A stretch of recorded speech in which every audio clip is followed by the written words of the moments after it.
तो कहानी एक औरत की है जो कि एक जंगल में चली जाती है। उस जंगल में एक अजीब बात होती है। वहाँ ऐसे दरवाजे खुलते हैं जिससे वो समानांतर ब्रह्मांड यानी पैरेलल यूनिवर्स में पहुंच जाती है और ऐसे अनगिनत दुनियाएं होती है थोड़े से बदलाव के साथ। बाकी हम कहानी में जानेंगे क्या होता है। अंत तक जुड़े रहिए और चैनल को सब्सक्राइब करना ना भूलें। तो फिल्म की शुरुआत होती है वेनेसा नामी औरत से। वेनेसा कहानी की मुख्य किरदार है। इस समय हम उसे अपने घर में देखते हैं। वो खिड़की के सामने खड़ी बाहर झांक रही थी और पूरी तरह ख्यालों में डूबी हुई थी। तभी एक पक्षी खिड़की से आकर टकरा जाता है और मर जाता है। इसके बाद हम वेनेसा और उसके पति को नीचे देखते हैं जहां ये पक्षी गिरा था। वेनेसा के पति का नाम एलेक्स है। एलेक्स वेनेसा से कहता है कि मेरी माँ कहा करती थी कि मरे हुए पक्षी का मतलब है एक जिंदगी का खत्म होना और दूसरी जिंदगी का शुरू होना। उस समय वो वेनेसा का हाथ पकड़ने की कोशिश करता है मगर वेनेसा बिना कुछ कहे वहाँ से चली जाती है। इसका मतलब कि वो बहुत नाराज है या फिर दुखी। ये लोग जंगल के करीब एक घर में रहते थे। एलेक्स एक मैथ टीचर था और इन दिनों एलेक्स का भाई एडविन भी इनके यहाँ रह रहा था। तो हुआ ये कि एक साल पहले कार एक्सीडेंट की वजह से एलेक्स और वेनेसा ने अपने बेटे को खो दिया जिसका नाम ओबी था। गाड़ी वेनेसा चला रही थी इसलिए अपने बेटे की मौत का जिम्मेदार वो खुद को ही ठहरा रही है। तब से वो काफी दुखी रहने लगी है। एलेक्स ने भी बेटा खोया मगर समय के साथ उसने अपने दर्द दुख को सहा और अब वो चाहता था कि वेनेसा भी ठीक हो जाए और जिंदगी में आगे बढ़े। मगर वेनेसा के बर्ताव में अभी तक कोई बदलाव नहीं आया था। उसने एलेक्स से ये भी कहा था कि वो उनके बेटे ओबी का नाम नहीं लेंगे। नाम से उसे वो सब याद आने लग जाता है। वेनेसा ज्यादातर समय खामोश और गुमसुम सी रहती थी। ये थी इनकी कहानी। तो हम देखते हैं कि वेनेसा एक बॉक्स लिए अपने मरे हुए बेटे के कमरे में जाती है और उसे साइड टेबल पर रख देती है। बाद में इन तीनों की कुछ बातें हुई। वेनेसा ने एलेक्स को बताया था कि वो अकेले हाइकिंग पर जाना चाहती है। एलेक्स इसके लिए तैयार था क्योंकि वो खुद भी यही चाहता था कि वो ठीक हो जाए और एलेक्स ये बात अपने भाई को भी बता देता है। तब एडविन यहाँ के जंगल को लेकर बात करता है। वो कहता है कि उन्होंने वो फैसिलिटी बंद की क्योंकि लोगों का कहना था कि यहाँ अजीब सी घटनाएं घट रही है। असल में यहाँ एक प्राइवेट कंपनी किसी तरह के प्रयोग कर रही थी और उन्होंने यहाँ इस जंगल में एक फैसिलिटी बनाई थी। एडविन के हिसाब से अब वो लोग यहाँ से जा चुके हैं और वो फैसिलिटी बंद कर दी गई है। वो आगे बताता है कि लोगों के गायब होने के आसार मिले हैं। एलेक्स को ये अजीब सी बातें अच्छी नहीं लगती थी। वजह ये थी कि उसके पिता भी कुछ साल पहले ऐसी ही बातें किया करते थे। उन्होंने एक जर्नल भी लिखा था। लोग उसे पागल समझते थे और खुद एलेक्स को भी वो पसंद नहीं थे। एडविन के हिसाब से उनकी वो जर्नल जंगल में कहीं खो गई है। इसमें काफी जानकारी है इस जगह के बारे में। एलेक्स एडविन से कहता है कि तुम भी उन्हीं की तरह बातें कर रहे हो तो क्या तुम भी पागल हो चुके हो। मगर कुछ एडविन को इन बातों पर विश्वास था। इसके बाद वेनेसा हाइकिंग के लिए निकल जाती है। हालांकि एलेक्स को उसकी चिंता थी मगर फिर भी वो उसे अकेले जाने देता है। जाने से पहले एडविन उसे गन और वॉकी टॉकी दे देता है और उसे सावधान रहने को भी कहता है क्योंकि इन जंगलों में भालू होते हैं। अब जाते समय उसका एलेक्स के साथ झगड़ा भी हो गया क्योंकि वेनेसा ने साफ साफ कहा था कि वो ओबी यानी उनके मरे हुए बेटे का नाम नहीं लेंगे और एडविन वो गलती से ले लेता है। फिर जंगल में जाने के बाद वेनेसा के साथ बड़ा ही अजीब सा हादसा हुआ। उस पर गोली चलती है। अपने बचाव में वो एक पेड़ के पीछे छुप गई और जहाँ से गोली चली थी वो उसी दिशा में देखने लगी। उसे तो अपनी आंखों पर विश्वास नहीं हो रहा था क्योंकि जिसने गोली चलाई थी वो वेनेसा खुद ही थी, यानी कि उसका एक अलग रूप। और अब चूंकि हाल ही में वेनेसा काफी मुश्किल हालात से गुजर रही है तो उसे यही लगा कि शायद ये उसका वहम हो सकता है। मगर वो फिर भी काफी घबराई हुई थी। वहाँ घर पर एलेक्स और एडविन को उसकी फिक्र हो रही थी क्योंकि काफी समय बीत चुका था। एलेक्स उसके पीछे जाने की बात कर रहा था कि तभी वेनेसा उन्हें दिखी जो काफी डरी हुई जंगल से लौट आई। पूछने पर वो बताती है कि मैंने वहाँ एक भालू देखा। मगर एलेक्स को शक था कि जरूर वहाँ कुछ हुआ। वो उससे मालूम करने की बहुत कोशिश करता है मगर वेनेसा कुछ नहीं बताती और रोते हुए उसे जाने के लिए कहती है। एडविन और एलेक्स की बात होती है। एलेक्स काफी दुखी था। अपने भाई से कहता है कि मैं खुद भी ये दुख झेल रहा हूँ। ऐसा एक भी दिन नहीं गुजरा जब मुझे अपने बेटे की याद नहीं आई मगर मैंने खुद को संभाल लिया है। बेटा तो खो दिया, अब अपनी पत्नी को भी खो रहा हूँ। एडविन उसे हौसला देता है कि अभी एक ही साल हुआ है, समय के साथ सब ठीक हो जाएगा। शाम को जब एलेक्स और एडविन लॉन में बैठे खाना खा रहे थे तो वेनेसा भी उनके पास आकर बैठ जाती है बातचीत के दौरान फिर से ओबी की बात आ गई, जिससे वेनेसा नाराज हो गई। ठीक उसी समय एडविन का दायां हाथ भी थोड़ा जख्मी हो जाता है। एडविन ने अपनी बचपन की एक कहानी भी सुनाई कि एक बार वो पानी में गिरा था और उसे उसके पिता ने बचा लिया, जिससे उसकी जिंदगी बदल गई और उसने कभी शराब को हाथ नहीं लगाया। तो आधी रात को जब वेनेसा नीचे आती है तो देखती है कि एडविन वहाँ कड़ा ड्रिंक कर रहा है। उसे हैरानी होती है, पूछती है कि बाहर तुमने जो कहा वो सब क्या था। एडविन कुछ अजीब सी बातें कहने लगा। उसका हाथ भी जख्मी था, मगर दायां नहीं बल्कि बायां। जैसे ही वो बाहर चला जाता है तभी घर के एक और कमरे से एडविन का एक और रूप बाहर आया। वैसे तो यही असली वाला एडविन था, क्योंकि इसका दायां हाथ जख्मी था। वेनेसा ये सब देखकर काफी उलझन में थी, ना कुछ समझ पा रही थी ना समझा पा रही थी। फिर वो चुपचाप अपने कमरे में चली गई, मगर उसे नींद नहीं आ रही थी। उसे बार बार वो अजीब सी बातें याद आ रही थी, जैसे अपने ही आप को जंगल में देखना या एडविन के दो रूप देखना। या तो वो पागल हो रही थी या सब सच में हो रहा था। फिर अगले दिन अपना शक दूर करने के लिए वो फिर से जंगल में चली गई। वो एक टूटे हुए पेड़ के बीच से गुजरती है। कुछ आगे जाने पर वो उसी जगह पहुंच गई जहां से अभी अभी वो गुजरी थी। इस बार वो अलग दिशा में जाने लगी, मगर हर बार वो उसी एक जगह पर पहुंच जाती। और जब वो ध्यान से देखती है तो जहां वो कटा हुआ पेड़ था उसके दोनों तरफ एक जैसा ही नजारा था, जैसे मिरर का रिफ्लेक्शन हो। तो वो एक तरफ अपना स्कार्फ बांध देती है ताकि वो जान सके कि इस बार वो कहाँ पहुंचती है। अजीब था कि हर बार उस पेड़ को पार करने पर वो ठीक उसी की तरह दिखने वाली जगह में पहुंच जाती। काफी समय तक तो वो यहाँ वहाँ भटकती रही और अंत में किसी तरह घर पहुंच जाती है।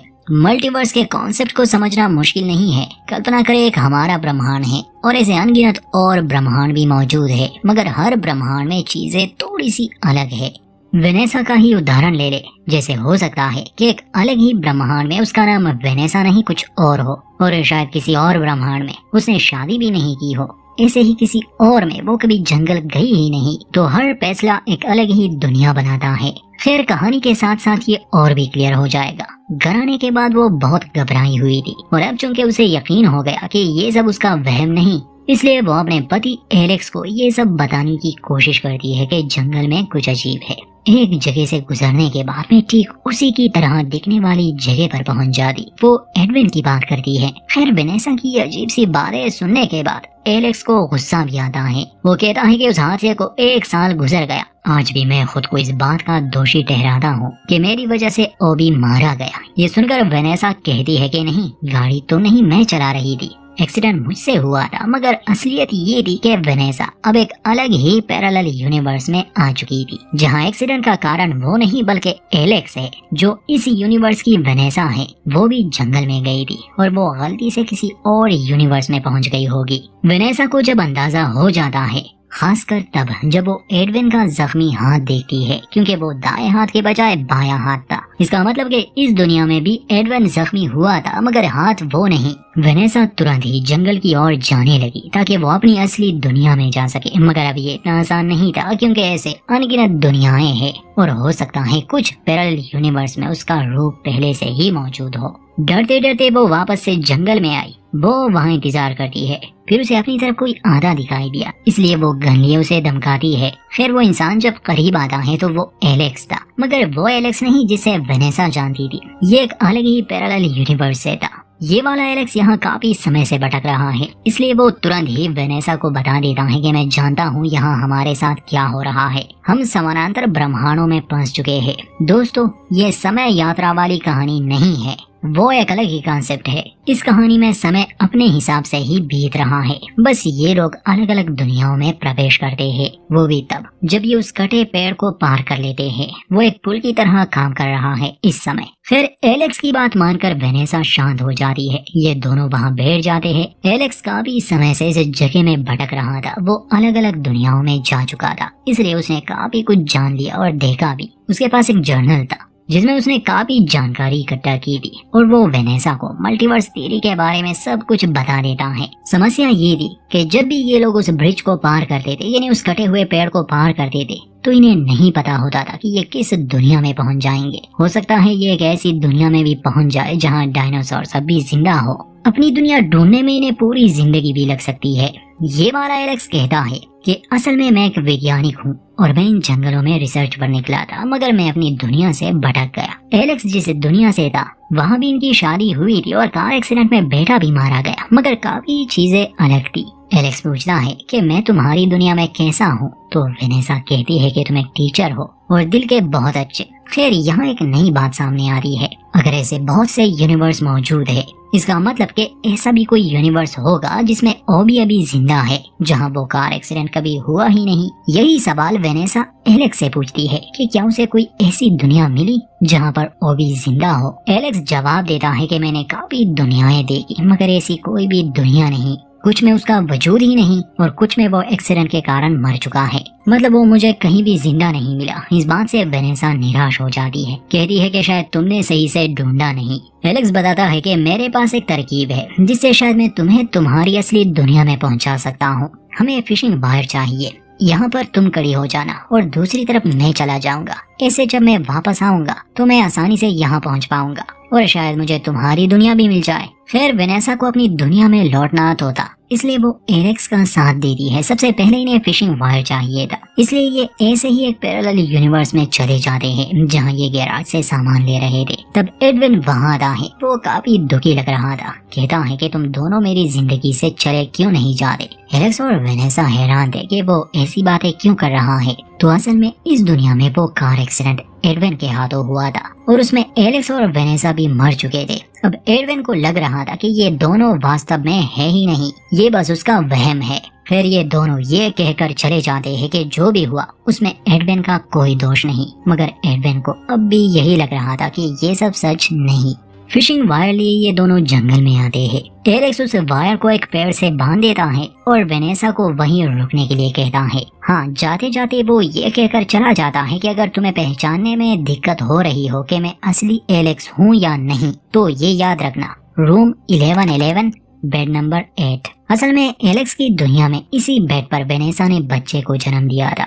वेनेसा पूछती है कि तुम पहली बार यहाँ कैसे आए थे, तो एलेक्स बताता है कि एक दिन मैंने अपने भाई के 2 रूप देखे एक साथ, उनके पीछे मैं जंगल में आया और तब से लेकर अब तक मैं यहीं बसा हूँ। फिर इसके बाद वो चला जाता है, पूरी रात वो गायब रहा। सुबह हुई तो वेनेसा जाने वाली थी, मगर जब वो वायर हिलने लगा तब वो सावधान हो जाती है। एलेक्स करीब आता है तो वेनेसा उससे पहेली पूछती है, मतलब उसी रूम का नंबर, जिसका जवाब वो सही देता है। वेनेसा पूछती है कि क्या तुम्हें मेरी दुनिया मिली। वो जवाब देता है कि नहीं, मैं अलग अलग दुनियाओं में गया, पर अब मेरे पास एक हल है। हम इसी यूनिवर्स को जिसमें हम अभी है, इसे अपना स्टार्टिंग पॉइंट बना लेंगे और यहाँ से और दुनियाओं में जाकर अपनी वाली दुनिया ढूंढने की कोशिश करेंगे। इससे हमें ढूंढने में आसानी होगी। वेनेसा पूछती है कि इसके बाद क्या, तो एलेक्स जवाब देता है कि इसके बाद हम उस जगह को ही उड़ा देंगे, यानी उस पुल को जिससे ये सब शुरू हुआ। वेनेसा कहती है कि मैं उस दुनिया को ढूंढना चाहती हूँ जहाँ पर मेरा पति है।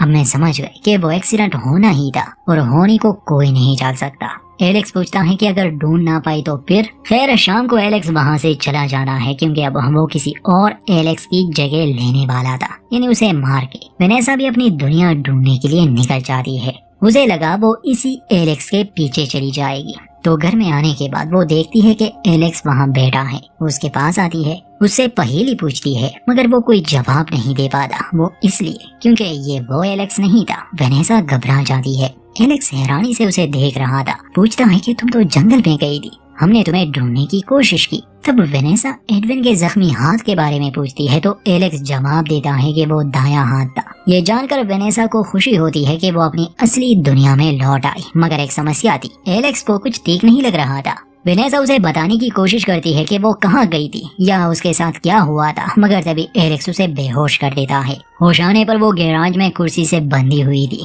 एलेक्स घबराया हुआ था। एडविन भी वहाँ मौजूद था। एलेक्स उसे मारना चाहता था, क्योंकि पहले से ही वेनेसा की लाश वहाँ मौजूद थी। एडविन उसे ये ना करने को कह रहा था। एलेक्स को लग रहा था कि शायद ये कोई बहरूपिया है, क्योंकि उसके हिसाब से वेनेसा जख्मी हालत में जंगल से आई और बाद में मर गई। और ऐसा कैसे हो सकता है कि एक ही इंसान के 2 रूप मौजूद हो। इस बात को लेकर के एलेक्स वेनेसा को ना मारे, एडविन के और उसके बीच हाथापाई शुरू हो गई, जिसमें एलेक्स मारा जाता है। एडविन वेनेसा को मारता नहीं, उसे आजाद करता है और अंत में खुद का ही किस्सा खत्म कर देता है। वेनेसा वापस से जंगल की ओर चली जाती है। असल में ये उसका असली पति था, इसका मतलब कि अभी यहाँ उसके लिए कुछ नहीं। जंगल में उसे एक और एलेक्स की लाश मिलती है जिसकी वेडिंग रिंग निकाल दी गई थी। फिर उसी फिशिंग वायर का पीछा करते हुए वो उस जगह पहुंच जाती है जहां उस जंगल वाले एलेक्स ने उसे सेंटर कहा था। फिर चलते चलते वेनेसा एक ऐसी भी दुनिया में पहुंच चुकी थी जहां वो खुद को, एलेक्स को और एडवन को काफी खुश देख रही थी।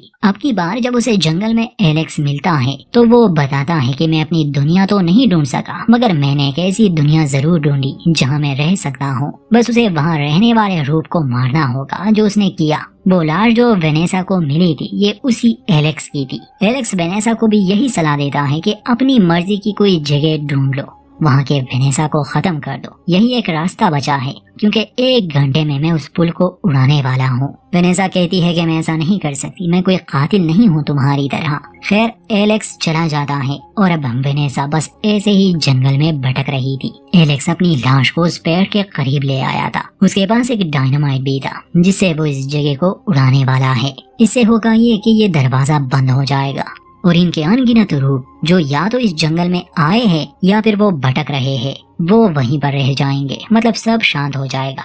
जंगल में वेनेसा को अपना ही एक रूप मिल जाता है जिसके पास गन थी, तो मैन वेनेसा उसे समझाने की कोशिश करती है पर वो समझ नहीं पा रही थी, इसलिए वेनेसा को उसे मारना पड़ा। खैर अंत में वो निराश होके ऐसे ही एक दुनिया में चली जाती है, मतलब पैरेलल यूनिवर्स में। इस बार वो हर अंजाम के लिए तैयार थी। वो नहाने चली गई, इसके बाद वो सो जाती है। 12 घंटे बाद जब वो जागी वो खिड़की के सामने खड़ी उन बातों को याद कर रही थी और ठीक वैसा ही होता है जैसे फिल्म के शुरू में हुआ था। एक बर्ड खिड़की से टकरा जाती है। हम एलेक्स और वेनेसा को एक साथ देखते हैं जहां एलेक्स उन्हीं बातों को दोहराता है, यानी उसकी माँ मरी हुई पक्षियों के बारे में क्या कहती थी, मगर इस बार वेनेसा उसका हाथ पकड़ लेती है। दोनों किस करते हैं। एडविन भी ठीक ही था और वेनेसा ने भी अब अपने बेटे की मौत की सच्चाई को मान लिया। अब जैसे शुरू में वेनेसा वो बॉक्स लिए ओबी के कमरे में गई थी, इस बार भी वो ऐसा ही करती है, मगर अब की बार उसे पता चलता है कि उसका बच्चा जिंदा है। इसका मतलब कि वो अनजाने में ही एक ऐसे यूनिवर्स में आ गई जहां कोई एक्सीडेंट हुआ ही नहीं था और उसका बेटा जिंदा है। एक हैप्पी एंडिंग के साथ इस फिल्म का अंत होता है। तो सवाल ये है कि अब वेनेसा जिस यूनिवर्स में आई जहाँ पर उसका बेटा जिंदा है, तो यहाँ की वेनेसा कहाँ गई? तो असल में वो वही वेनेसा थी जिसे उसने आखिर में मार दिया था, वो भी जंगलों में आई थी। अब तो एलेक्स ने वो दरवाजा भी बंद कर दिया, इसका मतलब कि जो जहाँ था वहाँ रह गया। बाकी कहानी का पूरा कॉन्सेप्ट मल्टीवर्स पर बेस्ड था। इसके अनगिनत परिणाम निकल सकते हैं। यहाँ तक कि इस थ्योरी को लेकर आप अपनी जिंदगी के बारे में भी काफी कुछ सोच सकते हैं। खैर उम्मीद करते हैं ये कहानी आपको पसंद आई होगी। वीडियो अच्छी लगे तो लाइक करें और चैनल को सब्सक्राइब करना ना भूलें।